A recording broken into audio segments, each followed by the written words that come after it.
अंतर्यामी हैं। आप मेरे हृदय के भाव को जानते हैं। मैं आपके चरण कमलों के सिवा और कुछ भी नहीं मांगता हूं। हे प्रभु, मुझ शरणागत की रक्षा कीजिए। प्रभु, मेरी रक्षा कीजिए। भगवान श्री कृष्ण कहते हैं, सार्वभौम महाराज, तुम्हारी मति बड़ी ही पवित्र है। तुमने अपने मन और सारे मनोभाव को मुझे समर्पित कर दिया है और मुझ में तुम्हारी निर्मल भक्ति सदा बनी रहेगी। हे राजन सुनो, क्षत्रिय धर्म का पालन करते हुए तुमने कई पशुओं का वध किया है। अब ऐसा करो, मेरी भक्ति के द्वारा उन सारे पापों का पश्चाताप करो, उन सारे पापों को धो डालो। भगवान श्री कृष्ण इस प्रकार इक्ष्वाकु नंदन राजा मुचकुंद पर अनुग्रह करते हैं। मुचकुंद ने भगवान की परिक्रमा करी, भगवान को प्रणाम किया। बाहर आकर के देखा तो सब छोटे हो गए, वृक्ष छोटे हो गए, जीव जंतु छोटे हो गए। समझ गए कि कलयुग आ गया है और भगवान की परिक्रमा करके और सीधे कहां निकल जाते हैं, बद्रिकाश्रम में। बोलो बद्री विशाल भगवान की जय। वहां गए और बड़े ही सुंदर से वहां भगवान की स्तुति करते हैं, भगवान की पूजा करते हैं, भगवान का ध्यान करते हैं और अंत में भगवान में ही समा जाते हैं। पवन मंद सुगंध शीतल हेम मंदिर सोहिता, निकट गंगा बहत निर्मल, बद्रीनाथ विश्वम्भर। श्री बद्रीनाथ विश्वम्भरम्, शेष सुमिरन करत निस दिन, धरत ध्यान महेश्वरम्, वेद ब्रह्मा करत स्तुति, श्री बद्रीनाथ विश्वम्भरम्। श्री बद्रीनाथ विश्वम्भरम्,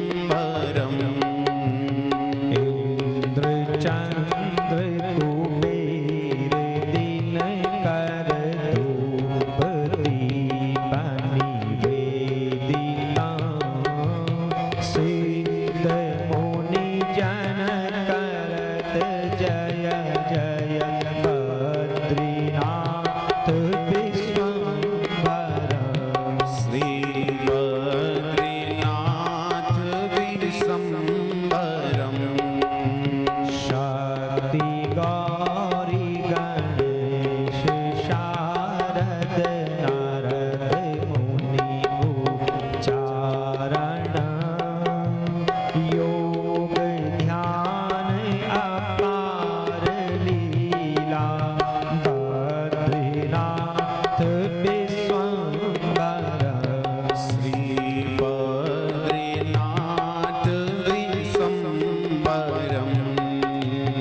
यक्ष किन्नर करत कौतुक गान, गंधर्व प्रकाशिता, भूमि लक्ष्मी चंवर डोले, बद्रीनाथ विश्वम्भरम्।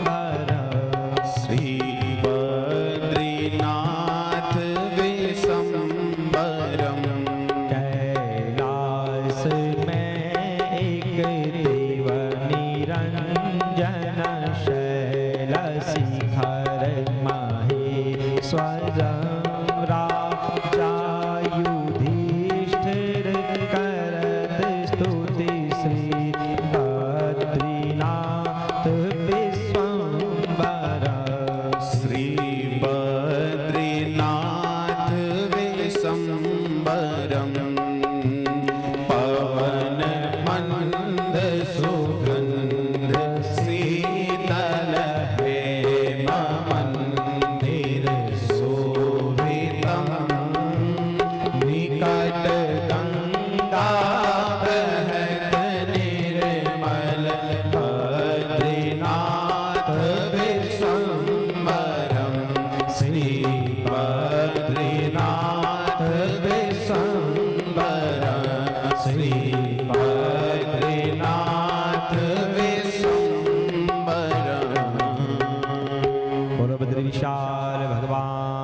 की जय। तो इस प्रकार भगवान श्री कृष्ण ने राजा मुचकुंद पर भी अपनी असीम कृपा बरसाई।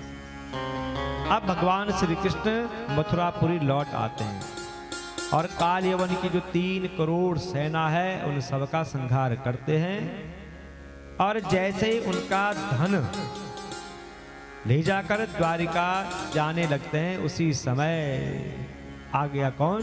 जरासंध। तेज अक्षोणी सेना को लेकर भगवान ने देखा कि अरे बाप रे, कितनी विशाल सेना है, क्या किया जाए। तो दोनों भाई एक लीला करते हैं, नंगे पांव भाग पड़े, भगवान बलराम जी और भगवान श्री कृष्ण।